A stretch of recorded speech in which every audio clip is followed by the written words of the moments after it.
शिमला नामी गांव में जैसे ही सुबह हुई और सूरज की रोशनी इर्द गिर्द फैलने लगी तो सरता अपनी गाय को घास खिलाने के लिए खेतों की तरफ चल दी। सरता को अपनी गाय से बहुत प्यार था।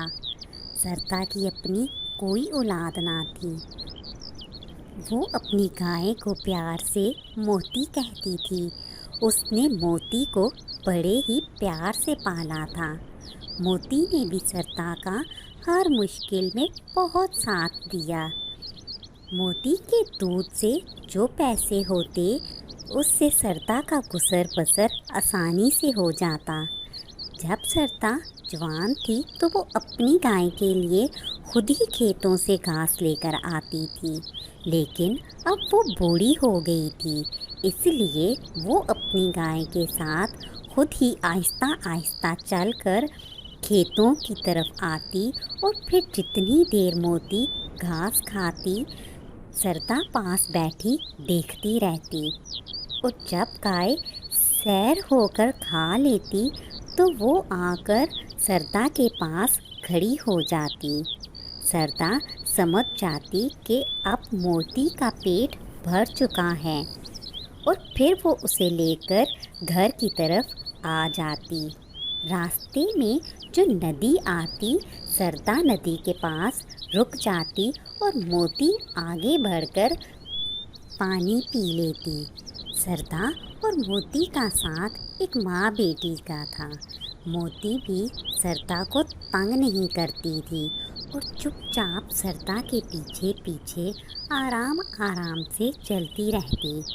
आज भी मामूल के मुताबिक जैसे ही सरता घर पहुंची तो उसकी पड़ोसन लिली घर में पहले से मौजूद थी। वो माँ जी, मेरे घर में मिर्चें ख़त्म हो गई थी, इसलिए मैंने सोचा आपसे ले आऊं। बच्चे, तुम्हें तो पता है मैं बूढ़ी औरत हूँ और इस उम्र में मिर्च मसाला नहीं खा सकती, इसलिए मेरे पास मिर्चें नहीं हैं। सरता का साफ इनकार सुनकर लिली को दिल ही दिल में बहुत गुस्सा आया और वो खुद से बोली, एक तो इस बुढ़िया के भी बहुत नखरे हैं, पता नहीं ये अपने आप को इस उम्र में भी क्या समझती है। बेटा, तुमने मुझसे कुछ कहा है? अच्छा छोड़िए मिर्चों को अम्मा जी, 2 घड़ी बैठकर बातें ही कर लेती हैं।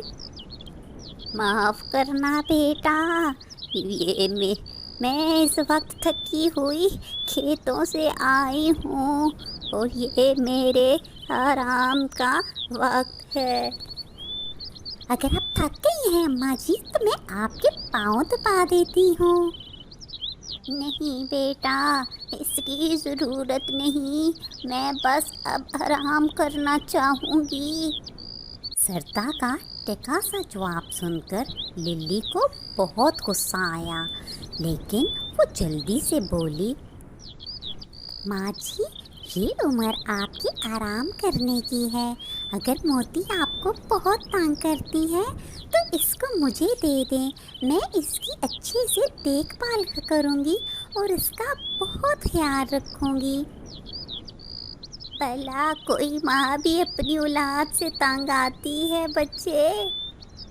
सरता का जवाब सुनकर लिली फिर मायूस वहाँ से लौट गई।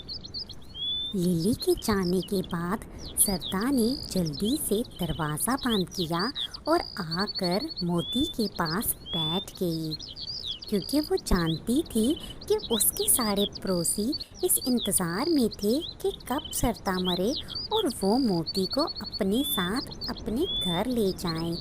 इसलिए सब वक्तन फ़वक्तन आकर सरता के पास ये जाहिर करते कि वो उसके बहुत बड़े हमदर्द हैं और उसके मरने के बाद मोती उनके पास रहेगी। लेकिन सरता को भी किसी की कोई परवाह ना थी और वो मोती के साथ खुशी खुशी अपनी ज़िंदगी गुजार रही थी।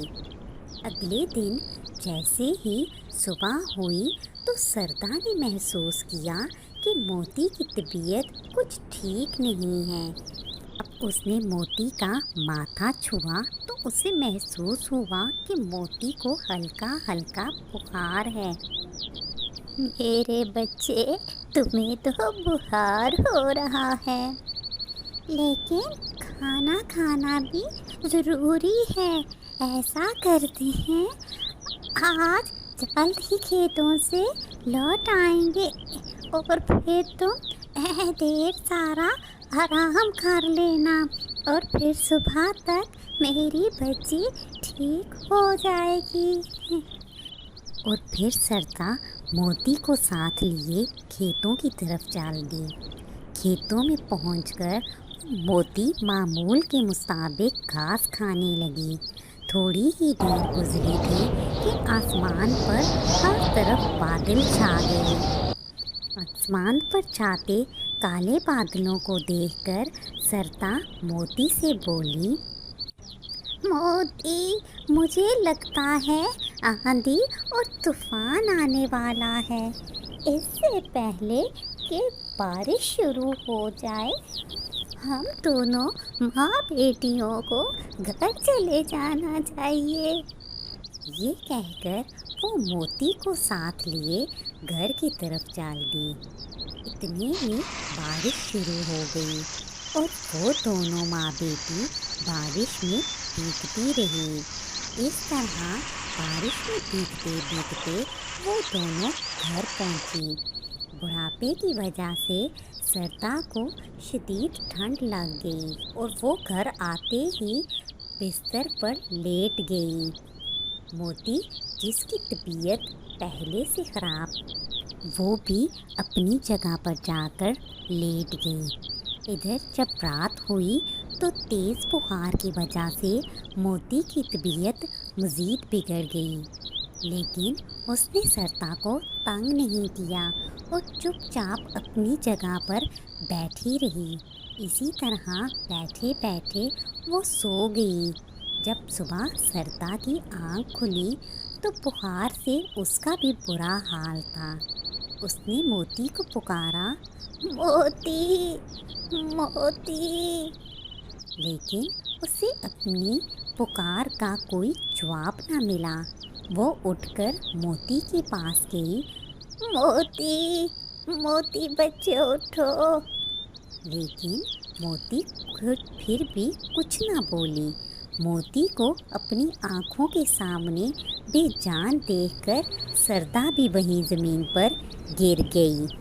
اس کہانی سے ہمیں یہ سبق ملتا ہے، ہم کچھ اور سوچتے ہیں لیکن قدرت کو کچھ اور منظور ہوتا ہے، اور قدرت کے فیصلے ہمیشہ بہترین ہوتے ہیں۔